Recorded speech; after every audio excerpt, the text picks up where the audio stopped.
অসামাজিকতা করবেন না, পার্টির নিয়ম মেনে চলুন,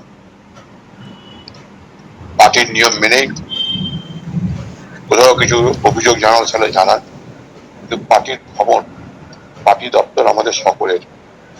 এখানে যদি কেউ হামলা করে তাহলে গোটা কংগ্রেস পার্টিকে হামলা করবে।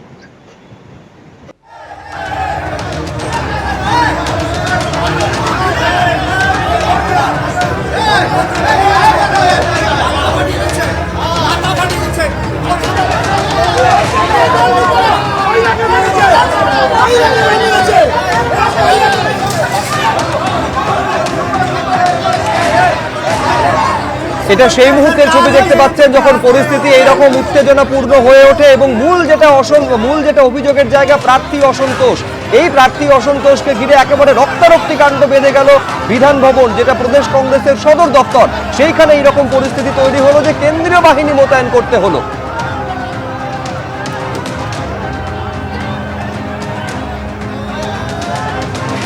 আমি আবারও সরাসরি কথা বলবো, আমাদের প্রতিনিধি উজ্জ্বল মুখোপাধ্যায় আমাদের সঙ্গে রয়েছেন। অভিযোগটা মারাত্মক উজ্জ্বল। একটা অংশ থেকে এই অভিযোগ পর্যন্ত করা হচ্ছে যে টাকার বিনিময়ে টিকিট বিক্রি হয়েছে। সরাসরি শুভঙ্কর সরকারের নাম নিয়ে তারা বিক্ষোভ দেখাচ্ছেন। প্রদেশ নেতৃত্বের কোনো বক্তব্য এখনো পর্যন্ত মিলেছে? একেবারেই না। দেখো, প্রদেশ কংগ্রেসের যারা শীর্ষ নেতৃত্ব, যাদেরকে আমরা দেখতে পাই সাধারণত এই ধরনের বক্তব্য দেওয়ার জন্য, এই মুহূর্তে কিন্তু অন্তত নিচে প্রদেশ কংগ্রেসের কোনো শীর্ষ নেতৃত্ব নেই। শুভঙ্কর সরকার এখনো পর্যন্ত এসে পৌঁছাননি এবং প্রদেশ কংগ্রেসের দুজন নেতৃত্বকে আমরা দেখেছিলাম, তারাও কিন্তু এই মুহূর্তে ওপরে। তুমি দেখো, শুধু অভিযোগ না, একেবারে পোস্টার করে নিয়ে এসেছে, ব্যানার লিখে নিয়ে এসেছে, টিকিট চোর, গদি চোর, এবং এখানে পার্থ ভৌমিক, শুভঙ্কর সরকার এবং আরও একজন কোনো নেতার নাম। পশ্চিম মেদিনীপুর জেলা কংগ্রেস, এখানে রয়েছেন অসিত মিত্র, দীর্ঘদিন ধরে কংগ্রেসের বিধায়ক, চারবার তিনি কংগ্রেসের বিধায়ক হয়েছিলেন।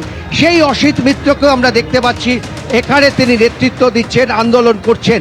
তার কি অভিযোগ আমরা শুনবো।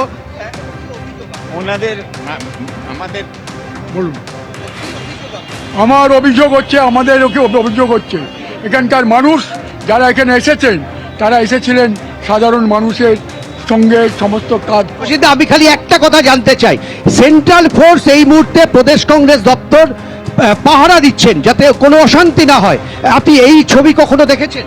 আমি তো এইরকম কোনো ছবি দেখিনি, আমি এখনো কোনো ছবি দেখিনি যে তারা কোন জায়গাতে কোনটা কোচ হচ্ছে না, কোনটা হচ্ছে না। ছবি বিধান ভবনে দেখা যাচ্ছে। গতকাল আপনাদের মনে করাবো যে শ্রীরামপুরে কংগ্রেস কার্যালয়ে তাণ্ডব চলেছিল। পার্টি অফিসে ঢুকে কংগ্রেস কর্মীরা ভাঙচুর চালিয়েছিলেন, সেখানেও দুপক্ষের মধ্যে সংঘর্ষের ঘটনা ঘটেছিল। কর্মীদের উপেক্ষা করে প্রার্থী তালিকা তৈরি করা হয়েছে বলে অভিযোগ। সেই একই অভিযোগ আজকে বিধান ভবনে দেখা যাচ্ছে এবং সেখানে রক্তারক্তি কাণ্ড ঘটে গেল আজ।